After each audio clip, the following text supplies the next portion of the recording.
हे बघा, आज आपण बाही परफेक्ट कशी जोडायची ते बघणार आहोत.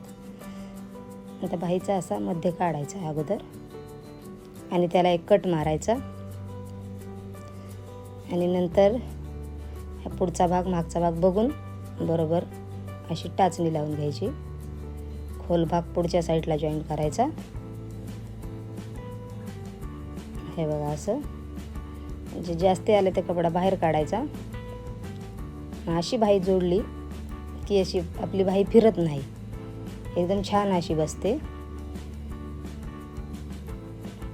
हे बघा, त्याला डबल शिलाई मारून घेऊया. हे बघा, जास्त आलेला कपडा हा असा बाहेर कट करून घ्यायचा आणि असं फिट. आणि आता आपण सरळ बाजूने शिलाई मारून फिटिंगची शिलाई मारू. हे बघा, सरळ बाजूने शिलाई मारली की फिनिशिंग चांगली येते त्याच्यामुळं. आणि आतून एक आता शिलाई मारू आणि बघा ही किती फिनिशिंग किती छान वाटते. आणि बाहीचा जॉईंट पण एकदम असा मधोमध आलेला आहे. हे बघा, आता झाली बरोबर परफेक्ट आली.